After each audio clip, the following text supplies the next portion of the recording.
बिस्मिल्लाहिर्रहमानिर्रहीम। अस्सलाम वालेकुम। प्रोग्राम प्ले ऑन के साथ मैं हूं आपका होस्ट डॉक्टर रमीज़ राजा। नाजरीन, बात करते हैं कल के मैच की। पाकिस्तान और इंग्लैंड के दरमियान होने वाला कल एक यादगार मैच जिसने इंग्लैंड ने टॉस जीतकर पहले बैटिंग का फैसला किया और 199 स्कोर किए, 200 स्कोर का एक बड़ा टारगेट सेट किया और उसमें पाकिस्तानी बॉलर्स को अच्छी खासी बहुत ज़्यादा स्कोर पड़े पाकिस्तानी बॉलर्स को। जब बैटिंग की बात आई तो आप पहले ही बाबर आजम कह चुके थे कि मिडिल ऑर्डर को थोड़ा सा एक्टिव होना पड़ेगा, लेकिन बात तो तब करे कि जब मिडिल ऑर्डर की बारी आने दी। जी बिल्कुल, एक और रिकॉर्ड पार्टनरशिप रिजवान और बाबर की वर्ल्ड रिकॉर्ड बना है। 204 स्कोर की रिकॉर्ड पार्टनरशिप की है रिजवान और बाबर ने। एक यादगार मैच विन किया है। इससे पहले रिजवान और बाबर की 197 का रिकॉर्ड, पहले भी वर्ल्ड रिकॉर्ड इन्हीं के पास था, जिसको इन्होंने खुद ब्रेक करके 203 इंग्लैंड के खिलाफ 2022 में एक नया रिकॉर्ड बना लिया है। इससे पहले 197 का साउथ अफ्रीका के अगेंस्ट एक रिकॉर्ड बनाया था। 158 वेस्ट इंडीज के अगेंस्ट 2021 में ही रिकॉर्ड बनाया दोनों की पार्टनरशिप, और 2021 में ही इंडिया के खिलाफ 152 विन किया था 10 विकेटों से।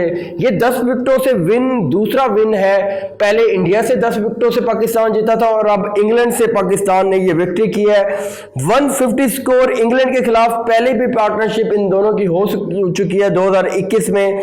इस तरह ये दोनों की, रिजवान और बाबर आजम की 5 पार्टनरशिप है T20 में 150 प्लस की, जो एक रिकॉर्ड है। और दुनिया में सबसे ज्यादा रन्स T20 में पार्टनरशिप वो भी रिजवान और बाबर के पास है। माशाल्लाह से बहुत सारे तनकीद करने वालों का मुंह बंद कर दिया है। इनफैक्ट शाहीन शाह अफरीदी का भी एक तनकीदी ट्वीट आया हुआ था कि अभी भी लोग नाराज होंगे और चाह रहे होंगे कि ये 15 ओवर में टारगेट कंप्लीट हो जाना चाहिए था। लेकिन इन सारी बातों को एक साइड पे रखें, नो डाउट बहुत अच्छा खेले हैं, एक अच्छा मतलब एक रन रेट को लेके चले हैं और बेहतरीन कॉम्बिनेशन देखने को मिला है। सबसे अच्छी बात यह थी कि आपको बाबर आजम अच्छे छक्के लगाते हुए नजर आए। बाबर आजम ऑल दो छक्के कम लगाते हैं, 6 कम लगाते हैं, लेकिन बाबर आजम भी कल बहुत एग्रेसिव खेलते हुए नजर आए। रिजवान तो माशाल्लाह वैसे ही दुनिया में T20 में नंबर 1 बैट्समैन है और वो प्रूव करते हैं कि इसी वजह से वो नंबर 1 है।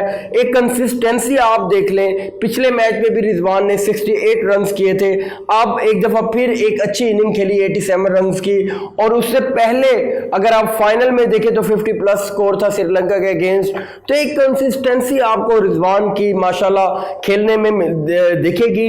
लेकिन एक क्रिटिसाइज करने का ये फायदा हुआ है कि दोनों ने अपना रन रेट बहुत इंप्रूव किया है, जिसका फायदा हमें वर्ल्ड कप में होना जा रहा है। अब हमने मिडिल ऑर्डर को भी जज करना है, लेकिन अगर हमारा टॉप ऑर्डर इसी तरह खेलता रहेगा तो बहुत ज़्यादा टीम जो है ना विनिंग की तरफ जाएगी। आकिब जावेद को भी जवाब मिल गया, जो कहते थे कि इस ओपनिंग पार्टनरशिप के साथ हम कोई भी इवेंट नहीं जीत सकते या कोई भी मैच नहीं विन कर सकते। तो अल्हम्दुलिल्लाह ओपनिंग ने ही कितने सारे मैच हमें दिए हैं, तो इस तरह का क्रिटिसाइज ना किया जाए। समटाइम पिच की सिचुएशन थोड़ी डिफरेंट होती है, तो ये उसके अकॉर्डिंग थोड़ा स्लो भी खेल लेते हैं। तो हमें चाहिए कि हम बीइंग पाकिस्तानी इनको सपोर्ट करें। बहुत अच्छे मैच, बहुत अच्छे इवेंट इन्होंने हमें विन करके दिए।